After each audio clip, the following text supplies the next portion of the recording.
A rookie cop punched a woman in the face, then dropped to his knees when he found out who she really was. You ever have one of those days where all you want is 5 minutes of peace? That's all Danielle Carter was looking for. Just a minute to breathe. It was late, past midnight. The kind of hour where most folks are asleep, and the ones still up are either working a double shift or trying to outrun something.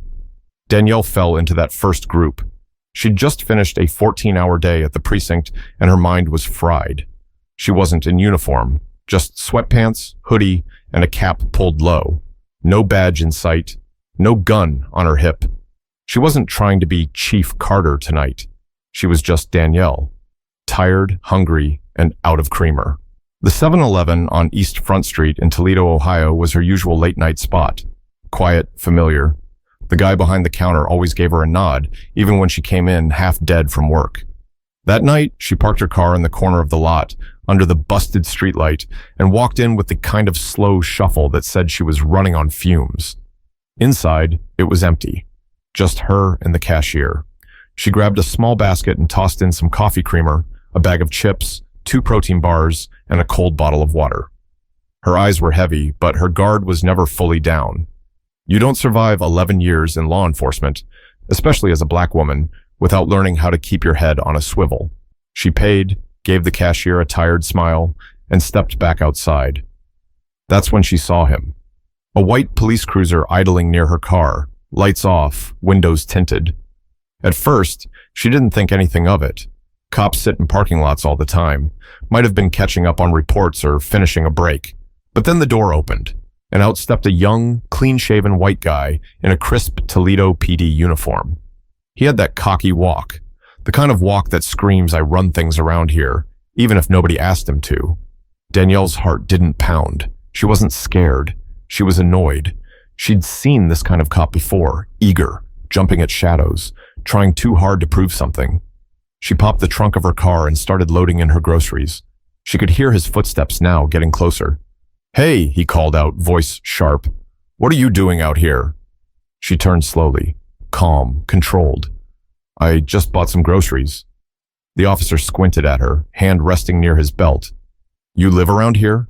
Danielle blinked. "Does it matter?" He didn't answer that, just walked closer, eyes narrowing like he was trying to figure out where she fit in his mental checklist. "You've been standing around the lot for a while. We've had reports of suspicious activity in this area." Danielle folded her arms. "I've been here for maybe 7 minutes. Just came out of the store." "You have ID on you?" She didn't move. Why? Now his tone changed, firmer, less casual. "Because I asked you." Danielle could already feel where this was going. He didn't recognize her, didn't know who she was. To him, she was just another black person in a hoodie at midnight. And that was enough for him to start throwing his weight around. But this wasn't the first time Danielle had to decide between staying calm or standing up. And this time, she was too tired to back down. Danielle didn't move right away. She just stood there, arms crossed, looking Officer Knox dead in the eye. Not out of defiance, but because she had learned the hard way that when you're quiet and black, folks assume you're guilty. But if you speak up, they call you aggressive. It was a balance she was tired of keeping. The name tag on his chest read B. Knox. She didn't know him, probably knew, probably the type who wanted to make a name for himself by being the guy who cleans up the streets. Danielle had worked with plenty like him when she was coming up, fresh out of the academy, high on adrenaline, low on experience, and with something to prove to every single person who didn't look like him. "I'm going to ask you again. Do you have ID?" Knox said, voice rising just a notch. Danielle exhaled slowly, reaching into her pocket for her wallet. She didn't want to escalate anything, but she also wasn't about to be treated like a criminal. She pulled it out and handed it to him. He didn't even glance at it, just snatched it, opened it, and stared at the license like it was counterfeit. "You live in Sylvania?" he asked, eyebrows raised. "Long way from home." "It's 10 minutes, she said dryly. "I work late. This place stays open." He looked from the ID to her face and back again, clearly not satisfied. "You sure you're not waiting for someone? Maybe doing a deal?" Danielle blinked, hard. "A deal?" Knox shrugged. People like to post up here sometimes. We've had issues. I'm just doing my job. No, she said. You're doing too much. That set him off. You could see it in the way his jaw clenched, the way he stepped in closer, just enough to try and assert dominance. Excuse me? You heard me, Danielle said, voice even. You approached me without cause, you didn't identify yourself, and now you're throwing accusations. I told you why I'm here. You have my ID. I don't owe you anything else. He chuckled under his breath. Oh, you think you're a lawyer now? No, I'm just someone who knows my rights. Knox took another step closer. Now he was in her space, close enough to smell the sweat on his neck. He looked her up and down like he was trying to find something, anything, to justify what he wanted to do next. You have anything illegal in the car? Danielle didn't answer. I asked you a question, he snapped. I don't consent to any searches, she replied calmly. And unless you have a warrant or probable cause, this conversation is over. The moment the words left her mouth, you could see it shift behind his eyes. That flicker, that split-second decision where ego outweighs reason. He grabbed her wrist. Hey, Danielle shouted, pulling back instinctively. Don't touch me. You want to act like you're in charge? Let's go, he said, reaching for his cuffs. Danielle backed up. I didn't do anything wrong. Get your hands off me. Knox grabbed her again, harder this time. Danielle struggled, trying to break free, but she was tired, too tired to fight off a man hopped up on control. He shoved her against the side of her car, hard enough to knock her shoulder into the mirror. The sound echoed across the lot. Danielle cried out. The bag of groceries hit the ground. Milk spilled and chips scattered everywhere. Stop resisting, Knox barked. I'm not resisting. You're assaulting me. Then came the punch, right to the side of her head, quick, brutal, and so unnecessary. She dropped to one knee, gasping. A passing car hit the brakes across the street. The driver stared, unsure whether to stop or keep going. A woman by the ice machine peeked out from around the corner, phone in hand, already filming. Danielle coughed. Her vision was spinning. Knox stood over her, breathing hard, hands still near his belt like he was waiting for her to fight back. She didn't. She just looked up at him with blood on her lip and fire in her eyes. Big man, huh? She muttered. But before Knox could respond, red and blue lights came flooding across the parking lot as backup finally arrived. And everything was about to change. 2 squad cars pulled in fast. Tires screeched. Lights flashed across the lot like an alarm finally woke the world up. Out of the first car came Officer Tarek James, tall, stocky, built like he played linebacker back in the day. Behind him, Officer Megan Whitlow, slim and sharp-eyed, already clocking everything with a kind of quiet precision. The second car carried 2 rookies Danielle didn't recognize, but it wouldn't matter. One of these officers was about to recognize her, and everything was going to shift. Knox turned around, trying to compose himself, trying to look like he had things under control. But there was no hiding the scene. A black woman, down on one knee, face swollen, blood trailing from her mouth, groceries all over the ground, and a white cop standing over her with clenched fists. Tariq's voice cut through the tension like a blade. Yo, what the hell happened here? She was resisting, Knox snapped back, already on the defensive. Wouldn't show ID, got aggressive. I had to restrain her. Danielle looked up at Tariq. Their eyes locked. He blinked once, then again, and then everything in his posture changed. He took a cautious step forward. Chief Carter? Knox turned around, confused. What? Tariq crouched down next to her. Ma'am, are you all right? Danielle nodded slowly, eyes never leaving Knox. I'm fine, just hurting. Knox looked from her to Tariq and then back. Wait, Chief? Officer Whitlow stepped forward now, taking in the scene with cold fury building behind her calm face. Chief Danielle Carter, she said slowly. She's the new chief over at Precinct 12. You didn't recognize her? Knox's mouth opened, then closed, then opened again. She didn't say anything. She didn't have to, Whitlow snapped. You're supposed to assess a situation before you escalate it, not start swinging like you're at a damn bar fight. Knox stumbled backward, like he'd just been slapped himself.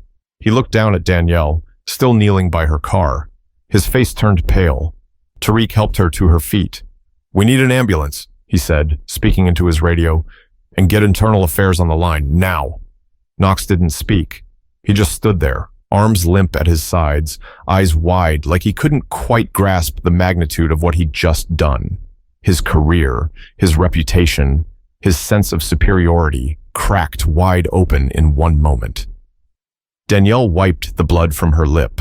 Her hands were shaking, but not from fear, from fury. "You still want to check my car for drugs, Officer Knox?" she said, steady as a rock. I didn't know," he stammered. "You were in a hoodie. You looked like..." "Like what?" she snapped. "Like someone who doesn't belong?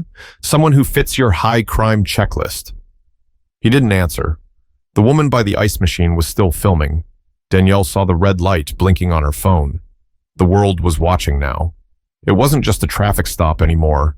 It was a story, one that would spread like wildfire by morning. The medics arrived and began checking her vitals.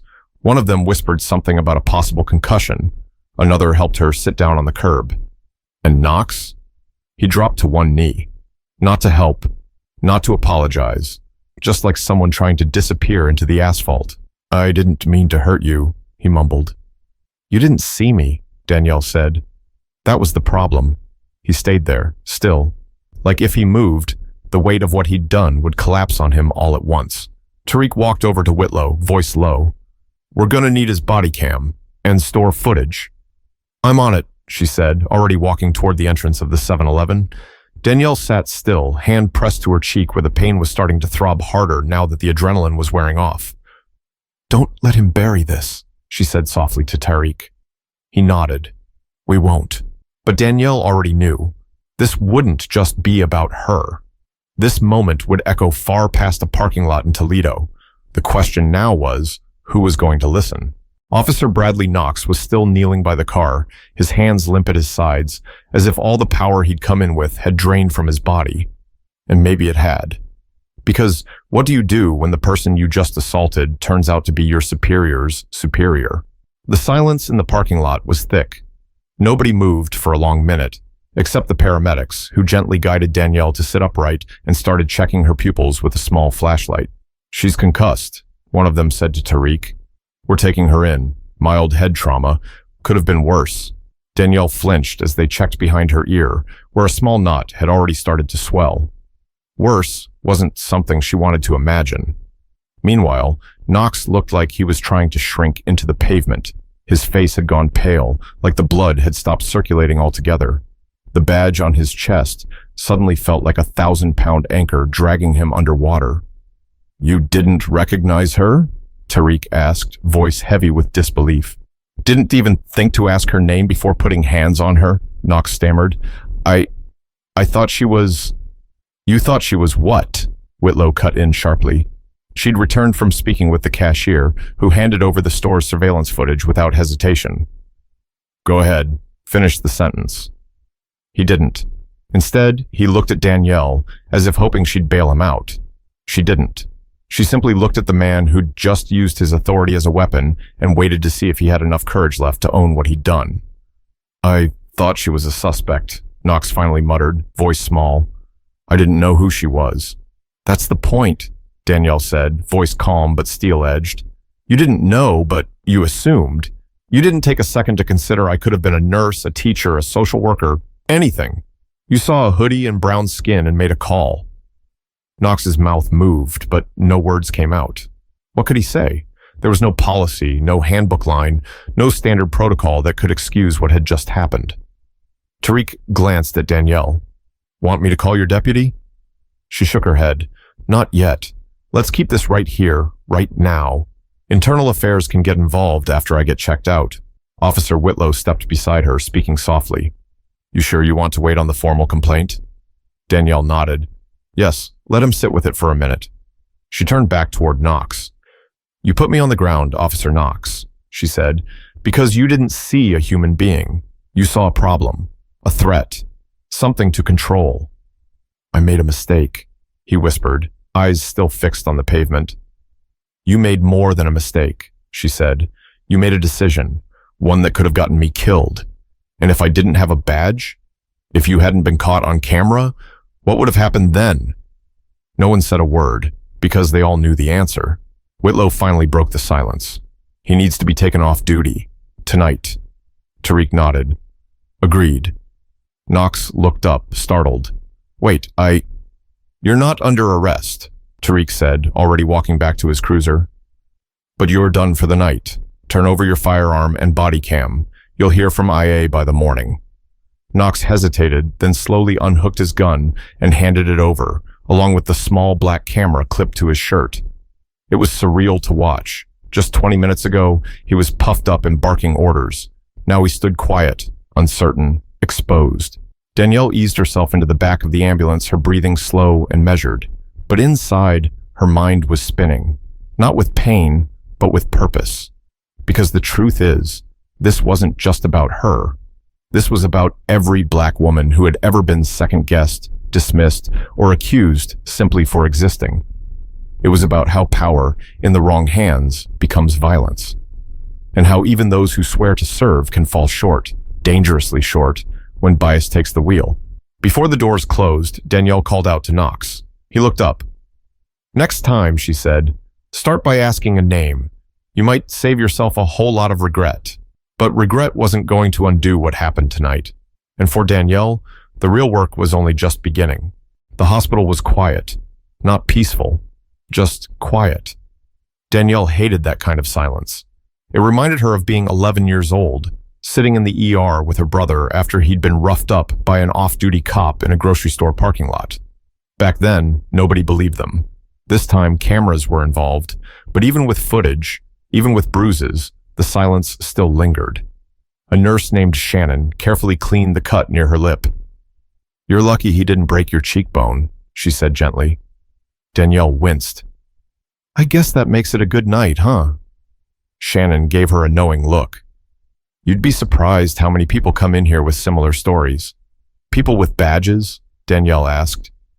Shannon didn't answer. She just pressed the gauze a little tighter. Around 2:30 a.m., the door cracked open, and in walked Deputy Chief Lionel Parks, a solid, middle-aged black man who'd mentored Danielle since her first year on the force. He didn't speak right away, just stood in the doorway, arms folded, eyes scanning her injuries with a tight jaw. I just saw the footage, he said finally. Jesus, D. Danielle sat up straighter, brushing her hoodie sleeve over the dried blood on her chin. They got the audio too? Clear as day. She nodded. Then we need to act fast, before they do damage control. Lionel sighed and pulled a chair close to the bed. IA is on it. The Chief of Staff's office already issued a statement about ongoing investigation and commitment to fairness. You know the dance. She looked at him. I don't want the dance. I want change. You think I don't? He asked. But you know how slow this machine moves. We can't control how the department spins it. You're not just a victim in this. You're the chief. They're going to use that. Danielle's eyes narrowed. Let them. Maybe it'll make the next Knox think twice before putting hands on someone who looks like me. Lionel sighed again. You're sure you want to press charges? She didn't answer right away. She looked out the window, where the city still slept under sodium lights and broken promises. I don't want revenge, she said finally, but I want accountability. That man thought he had the right to decide who belonged. And if he could do that to me, someone with power, what's he doing to people without it? Lionel nodded slowly. All right, then we do this right. Paperwork's being filed, body cam footage has been secured, and you'll be off duty for the next few days. Standard after an assault. Danielle laughed, dry and short. Not like I'll be resting. You better, he said, pointing a finger at her. And not just for your body, for your mind too. This ain't just a headline. This is trauma. She stared at her reflection in the window, swollen lip, bruised eye, nothing she hadn't seen on victims 100 times before. I'm used to trauma, she said softly. Yeah, Lionel replied. That's the problem. She didn't argue. A few hours later, she was discharged. The air outside hit her like a slap, cold and wet with rain. Lionel offered her a ride, but she shook her head. She needed the walk. As she stepped through the hospital doors, a young woman from the local news crew spotted her. Microphone ready, camera on. Chief Carter, the woman called out, do you have a statement about what happened tonight? Danielle paused. She thought about how tired she was, how easy it would be to keep walking, But she didn't. She turned to the camera, looked straight into the lens. "I have one thing to say," she said, voice steady. "No badge, no title, no amount of training will ever protect you from someone who's already decided you're guilty. Tonight wasn't about me. It was about what happens when bias goes unchecked. This is about all the people who don't have cameras, who don't wear badges, who don't get believed. We can't fix what we don't face, so now we face it." But speaking out was just the beginning. Danielle knew there'd be backlash, politics, anger, but she also knew silence was no longer an option. Not for her and not for anyone watching. By morning, the video had made its rounds. Twitter, Facebook, the evening news, talk radio, group chats. It didn't matter where people got their information. Everyone had seen Officer Bradley Knox punch a black woman in a parking lot, bark orders at her like she was subhuman, and then drop to his knee when he realized who she was. Some people were shocked. Others weren't. For some, it was confirmation. For others, it was denial. But what it couldn't be anymore was ignored. Toledo's mayor issued a carefully crafted statement about deep regret and commitment to training. The police department announced Knox had been placed on administrative leave pending investigation. Danielle's name trended for hours. Chief Carter, the woman who stood her ground. But inside her house, Danielle sat alone in her kitchen, still in her hoodie, staring at a half-eaten bowl of cereal that had gone soggy. Her phone buzzed every few seconds. Friends, journalists, activists, strangers. Some messages were supportive. Others accused her of baiting the officer, of playing victim. She knew that would come. She just hadn't expected it to sting the way it did. That evening, Lionel called again. "We need to talk," he said. She met him at the department's community meeting hall, neutral ground. The room was half filled with citizens, activists, clergy, and a few brave officers. Cameras lined the back. Knox was not in the room. Danielle took her seat at the front, shoulders stiff but chin up. One of the community leaders, a woman named Felicia Monroe, spoke first. "Chief Carter, thank you for showing up. That matters. But now we need more than words. What's going to change?" Danielle took the mic. "I can't promise change overnight," she said, "but I can promise transparency and consequences. Officer Knox's behavior was not just wrong, it was dangerous. He didn't just fail protocol, he failed humanity." Someone clapped, others nodded quietly. Danielle continued, "This department will undergo a full audit. Every use of force report from the last 2 years will be reviewed, and starting next month, we're launching a citizen-led oversight board with real authority." That turned some heads. "Is that going to be enough?" someone in the crowd asked. Danielle shook her head. "No, it won't be, but it's a start. And starting is better than staying quiet." After the meeting, people lingered. Some came to shake her hand. Some still didn't trust her. She understood that. Later that night, her phone buzzed again. This time, it was a number she didn't recognize. She almost ignored it, but something told her to pick up. Chief Carter?" It was Knox. His voice was small, like someone trying to apologize without fully knowing how. She didn't say anything right away. I'm not calling to make excuses," he said. "I've been suspended. They say I might lose my badge." She waited. "I just wanted to say, I'm sorry," he said. "Not just because of who you are, but because I didn't stop to ask. I didn't see you. I just reacted." Danielle finally spoke. "What you saw, that wasn't about me. That was about your training, your mindset, your assumptions, and I'm not the only one who's paid for them." "I know." "No," she said. "I don't think you do. Not yet. But maybe one day you will." A long silence hung between them. "I don't expect you to forgive me," he said. "I'm not ready to," she replied. Click. She ended the call. Not out of anger, out of clarity. Some bridges aren't supposed to be rebuilt. Some people need to sit in the discomfort of what they've done. That's not cruelty. That's the beginning of accountability. The next morning, Danielle put on her badge, not because it made her safe, but because it made her visible. She stood in front of her precinct and gave a press conference. No fancy suit, no PR rep, just her and her truth. "I wear this badge knowing full well it doesn't shield me from bias. It never has, but I wear it because someone has to. Someone has to prove that power doesn't have to mean abuse, that justice isn't about control, it's about care, and that real strength starts with knowing when to listen. She paused, eyes scanning the crowd. This isn't just my story, it's our reality. And if we want better, we have to stop looking away. We have to look directly at the problem, even when it's uncomfortable, especially when it is. And if you're watching this right now, ask yourself, who do you see first? A person or a problem? Because the answer to that question, it matters more than you think. If this story moved you, if it made you think, share it, speak on it.